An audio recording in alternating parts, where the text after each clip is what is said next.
Novela chegando ao fim, semana decisiva por reforço. Flamengo fará reunião final para contratar zagueiro Léo Ortiz. Tite vê evolução no time, pede paciência e reclama da bola do Campeonato Carioca. Zagueiro Léo Pereira se destaca e faz grande partida no Clássico. Diretor faz pronunciamento polêmico sobre pênalti defendido pelo goleiro Léo Jardim. Essas e outras a partir de agora no seu canal Raflamelo. Cola. Olha esse dedo no like, ajude muito o nosso canal. Continue compartilhando os nossos conteúdos. Se você ainda não é inscrito, aqui embaixo tem um botão, inscreva-se, é muito importante para o crescimento do nosso canal. Não se esqueça sempre de ativar o sininho para receber todos os nossos vídeos.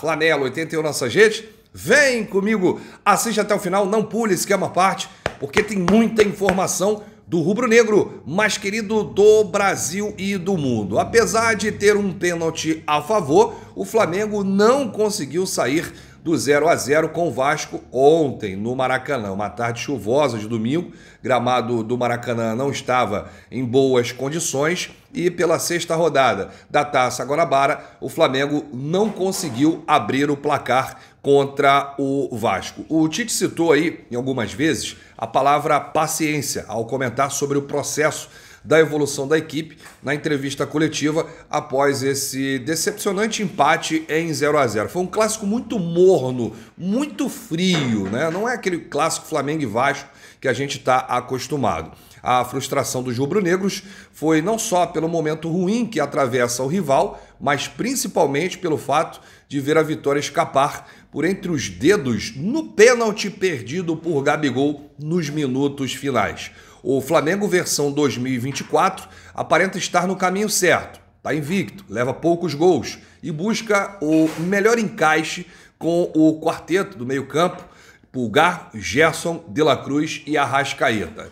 Mas a primeira prova de fogo da temporada mostrou que o time tem muito que evoluir ainda nesse encaixe, o que por um lado é natural do processo. Por exemplo, a defesa. No jogo anterior, o Tite exaltou o fato do Flamengo não ter cedido chances ao adversário na vitória por 2-0 diante do Sampaio Corrêa. Porém, o Sampaio Corrêa não é parâmetro. Contra o Vasco, mesmo sendo um time inferior tecnicamente, o Flamengo não conseguiu aí fazer um bom jogo, criar grandes chances reais de gol, tirando aí o pênalti. O Vasco teve duas chances com o Verratti e o Léo Pereira salvou uma delas em cima da linha, e o Léo Pereira ajudou aí a salvar também a pele do goleiro Agostinho Rossi, que na minha opinião foi um pouco atrapalhado na saída de bola. O Rossi estava completamente perdido e aí o Léo Pereira ajudou a salvar e evitou aí uma derrota. Ofensivamente não faltou vontade, mas faltou ser mais objetivo, mais efetivo. O primeiro tempo o Flamengo começou a tocar muito a bola, muita firula ali próxima à área do Vasco e errava sempre o último toque, né? No último terço do campo, que é o principal ali para você chegar e fazer o gol. Aí o Tite, ele pediu paciência, disse que ainda está no início, são 5 jogos com esse Flamengo, né?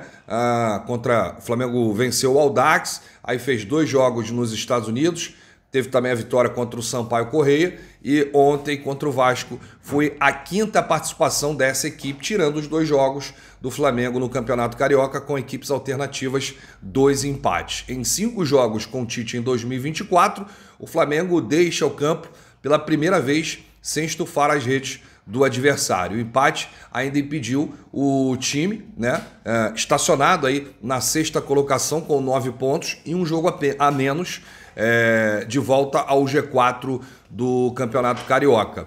O elenco se reapresenta na tarde de hoje no Ninho do Urubu e inicia a preparação para outro clássico, não dá tempo nem de respirar. O Flamengo entra em campo quarta-feira, 21h30, horário de Brasília, no Maracanã, contra o Botafogo. E aí o Tite falou, a percepção que eu tenho é só minha, não falei com os atletas. O campo ficou mais rápido, sim, é sempre uma bola mais rápida. Estou relutando para falar que a bola...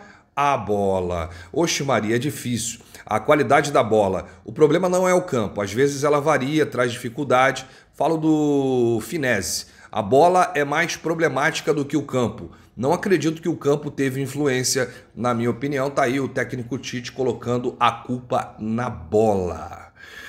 Bom, o diretor executivo de futebol, Bruno Spindel, pegou o microfone na coletiva após a fala do técnico Tite e afirmou que procurou a FERJ, Federação de Futebol do Estado do Rio de Janeiro, e minimizou a situação do lance do pênalti, né? Que muita gente estava falando que o Léo Jardim avançou, estava adiantado na hora da cobrança do Gabigol. E aí o Spindel disse o seguinte: dentro da linha de transparência da FERJ e da relação dos filiados com a federação após o jogo, havia uma dúvida nossa se o Léo Jardim havia se adiantado no momento do contato do pé do Gabigol com a bola. A melhor imagem disponível no VAR, que nos foi mostrada após o jogo, mostrou a imagem na melhor câmera disponível.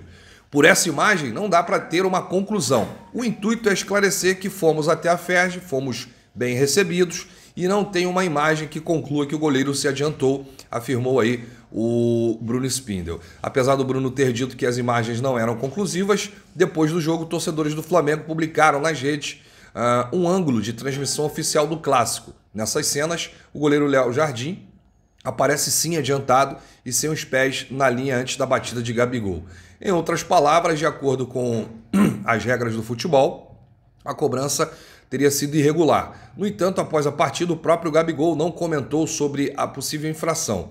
O jogador reconheceu os méritos de Léo Jardim e admitiu que poderia ter chutado com mais força para garantir a vitória do Flamengo. Eu acho que foi a maior besteira o diretor executivo Bruno Spindel ir à cabine do VAR, né, ir à FERJ para tentar rever essa imagem desse lance.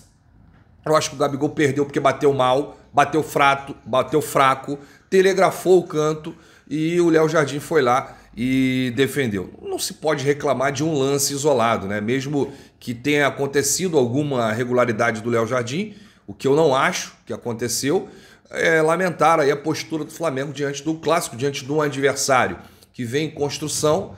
Não é um time assim que vai brigar por qualquer título na temporada, o Vasco, e o Flamengo ontem jogou mal. Essa é a minha opinião, não retiro nada que eu disse do meu pós-jogo, acho que precisa muito essa equipe evoluir e o Tite está tendo aí a certa dificuldade. Quando a gente fala que são 5 jogos sob o comando do Tite na temporada 2024, a gente tem que adicionar os 12 jogos da última temporada. O Tite já conhece o elenco, já está adaptado, já toda a comissão técnica já está acostumada a trabalhar com esses jogadores. Mudou o formato de jogar? Mudou, com a chegada do De La Cruz. Inclusive foi muito elogiado ontem pelo Tite, né? O casamento dele com a Arrascaeta, alguns toques na bola, a transição, isso ajuda muito ali no meio campo. Mas falta muito para o Flamengo, o ideal para disputar todos os títulos nessa temporada de 2024. É a mesma opinião sua? Deixa aqui nos comentários o que você acha. Você acha que o Flamengo vai engrenar? Vai embalar com o Tite? Ou vai ficar difícil nesta temporada? Deixa aí nos comentários, porque a sua opinião é muito importante. Falando agora da novela Léo Ortiz, ninguém aguenta mais esse assunto, eu também não aguento, de verdade. Mas saiu uma informação agora no GE, Globoesporte.com, que a novela Léo Ortiz caminha para chegar ao capítulo final nesta semana. Estamos iniciando a semana, hoje segunda-feira, dia 5 de fevereiro. Depois dessa semana é o Carnaval, e aí a nota do GE está cravando que não passa dessa semana. Vamos aguardar e entender por que será uma semana decisiva e nós teremos uma reunião final para acabar de uma vez por todas com esse assunto Léo Ortiz. A negociação do Flamengo para contratar o zagueiro do Bragantino esteve estagnada nos primeiros dias de fevereiro e será retomada após o fechamento das principais janelas da Europa. O que aconteceu na semana passada, a gente informou aqui que a janela de vários países fechou. Uma nova reunião está prevista para acontecer com a diretoria rubro-negra e representantes do jogador entre hoje e amanhã. A ideia é colocar um ponto final, seja com ou sem final feliz. Detentor dos direitos econômicos de Léo Ortiz, o Bragantino sempre teve a preferência de negociar o seu valorizado zagueiro para o exterior, para a Europa. Porém, entre os principais mercados Para brasileiros na Europa, restam só 2 janelas. Turquia, que encerra no dia 9 de fevereiro, Rússia, que encerra no dia 22 de fevereiro, e Ucrânia, que encerra no dia 12 de março. E no mundo árabe, com seus atrativos financeiros, a que ainda não fechou é dos Emirados Árabes, que vai até o dia 21 de fevereiro. Com o retorno do empresário de Léo Ortiz, o Paulo Pitombeira, ao Brasil, a expectativa é para um desfecho a respeito da venda ou continuidade do zagueiro no clube do interior paulista. Foi o agente quem conduziu as tratativas com o diretor executivo do Bragantino, Diego Serri, durante a passagem dos dirigentes rubro-negros Marcos Braz e Bruno Spindel pela Europa para fechar a contratação de Matias Vinha. Léo Ortiz formalizou que abriria mão dos 25% a que tem direito pelo acerto com o Flamengo. Foi quando o Bragantino aceitou flexibilizar os valores, se aproximando de um acordo com o rubro-negro. Na sua última oferta, o Flamengo colocou uma proposta de 8,5 milhões de euros.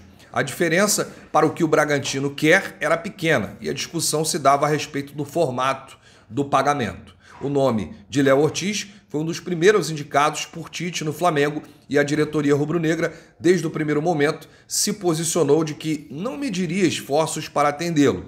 A janela para contratações no Brasil vai até o dia 7 de março. Mas o clube tem pressa, porque caso a negociação não se concretize, ainda terá tempo de buscar outra opção de mercado, uma espécie de plano B por Léo Ortiz. Até porque a zaga, que já tinha perdido o Rodrigo Caio na virada do ano, agora também ficou sem o Pablo, que foi emprestado ao Botafogo. Eu acho que o Flamengo já deveria ter resolvido essa situação do Léo Ortiz. Se a diferença é mínima, a diferença é pouca, a diferença no formato de pagamento, chega lá e resolve. Não fica nessa lenga-lenga, nessa novela, nessa lentidão. A diretoria mostrando aí uma certa incompetência na contratação do zagueiro Léo Ortiz, que nem é uma diferença tão grande assim do que o Flamengo chegou ao que o Bragantino quer. Então vamos resolver aí. Pelo amor de Deus, haja paciência nessa novela do Léo Ortiz, que parece que está caminhando aí para o seu final. A última semana sobre Léo Ortiz no Flamengo, nós teremos aí a reunião final e quem sabe o Flamengo consiga aí contratar o zagueiro que foi pedido pelo técnico Tite. Deixa aí nos comentários o que você acha dessa situação. A gente volta a qualquer momento com novidades do rubro-negro mais querido do Brasil e do mundo. Se você chegou até aqui, é muito importante o seu like, ajuda demais os nossos vídeos, ajuda demais o nosso canal. Não se esqueça de se inscrever. Aqui embaixo tem um botão inscreva-se, é muito importante a sua inscrição. Estamos chegando aí a 800 mil aqui no canal, nossa meta inicial do primeiro semestre de 2024. Você ajuda muito com a sua inscrição, com o seu like, com o seu compartilhamento. Espalha para geral, para os amigos, para a família. Grande abraço, saudações. Bate no peito e diz: isso aqui é Flamengo. Valeu!